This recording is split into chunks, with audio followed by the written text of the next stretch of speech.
Luc, chapitre 23. Ils se levèrent tous et conduisirent Jésus devant Pilate. Ils se mirent à l'accuser, disant: Nous avons trouvé cet homme qui sème le désordre dans notre nation. Il empêche de payer les impôts à l'empereur et se présente lui-même comme le Messie, le roi. Pilate lui demanda: Es-tu le roi des Juifs? Jésus lui répondit: Tu le dis. Pilate dit aux chefs des prêtres et à la foule: Je ne trouve chez cet homme aucun motif de le condamner. Mais ils insistèrent en disant: Il excite le peuple à la révolte en enseignant dans toute la Judée, depuis la Galilée où il a commencé et jusqu'ici. À ces mots, Pilate demanda si cet homme était galiléen. Lorsqu'il apprit qu'il relevait bien de l'autorité d'Hérode, il le lui envoya, car lui aussi se trouvait à Jérusalem ces jours-là. Lorsqu'Hérode vit Jésus, il en eut une grande joie, car depuis longtemps il désirait le voir à cause de tout ce qu'il avait entendu dire de lui, et il espérait le voir faire un signe miraculeux. Il lui posa beaucoup de questions, mais Jésus ne lui répondit rien. Les chefs des prêtres et les spécialistes de la loi étaient présents et accusaient violemment Jésus. Alors Hérode, avec ses gardes, le traita avec mépris et se moqua de lui. Puis, après lui avoir mis un habit magnifique, il le renvoya à Pilate. Ce jour-là, Pilate et Hérode devinrent amis, d'ennemis qu'ils étaient auparavant. Pilate rassembla les chefs des prêtres, les magistrats et le peuple et leur dit: Vous m'avez amené cet homme sous prétexte qu'il excitait le peuple à la révolte. Or, je l'ai interrogé devant vous et je ne l'ai trouvé coupable d'aucun des actes dont vous l'accusez. Hérode non plus, puisqu'il nous l'a renvoyé. Ainsi cet homme n'a rien fait qui soit digne de mort. Je vais donc le relâcher après l'avoir fait fouetter. À chaque fête, ils devaient leur relâcher un prisonnier. Ils s'écrièrent tous ensemble: Fais mourir celui-ci et relâche-nous Barabbas! Cet homme avait été mis en prison pour une émeute qui avait eu lieu dans la ville et pour un meurtre. Pilate leur parla de nouveau dans l'intention de relâcher Jésus, mais ils criaient: Crucifie-le! Crucifie-le! Pour la troisième fois, Pilate leur dit: Quel mal a-t-il fait? Je n'ai rien trouvé en lui qui mérite la mort. Je vais donc le relâcher après l'avoir fait fouetter.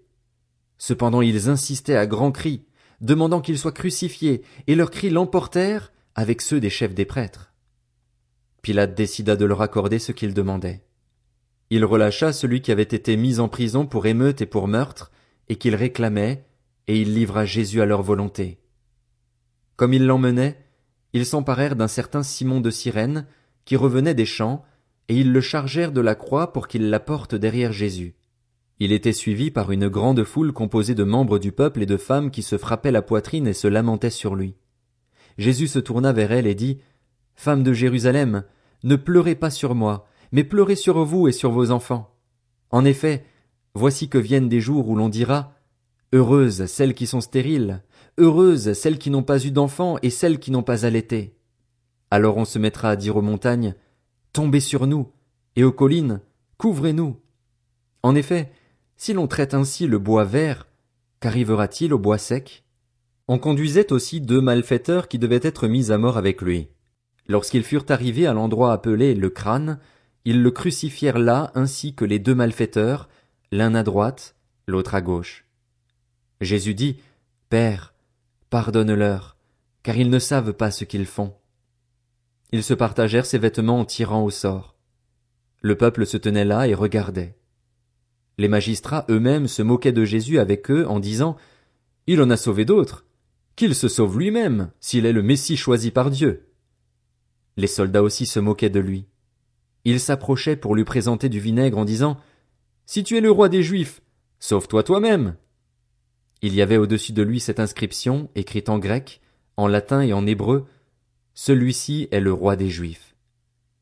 L'un des malfaiteurs crucifiés avec lui l'insultait en disant: Si tu es le Messie, sauve-toi toi-même, et nous avec toi. Mais l'autre le reprenait et disait: N'as-tu aucune crainte de Dieu, toi qui subis la même condamnation? Pour nous, ce n'est que justice, puisque nous recevons ce qu'ont mérité nos actes, mais celui-ci n'a rien fait de mal. Et il dit à Jésus: Seigneur, souviens-toi de moi quand tu viendras régner.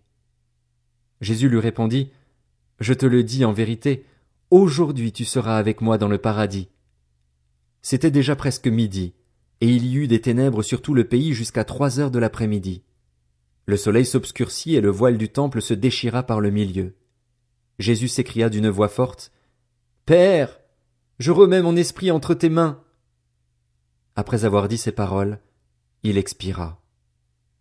Voyant ce qui était arrivé, l'officier romain rendit gloire à Dieu en disant, « Certainement, cet homme était juste. » Après avoir vu ce qui était arrivé, tous ceux qui en foule assistaient à ce spectacle repartirent en se frappant la poitrine. Tous ceux qui connaissaient Jésus, et en particulier les femmes qui l'avaient accompagné depuis la Galilée, étaient restés à distance et regardaient ce qui se passait. Il y avait un membre du Sanhédrin du nom de Joseph.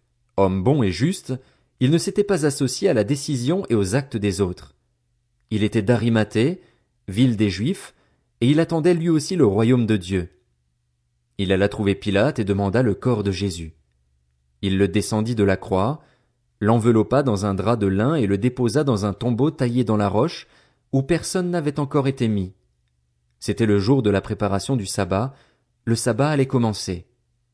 Des femmes qui étaient venues de la Galilée avec Jésus accompagnèrent Joseph. Elles virent le tombeau et la manière dont le corps de Jésus y fut déposé. Puis elles repartirent et préparèrent des aromates et des parfums. Le jour du sabbat elles se reposèrent, comme le prescrit la loi.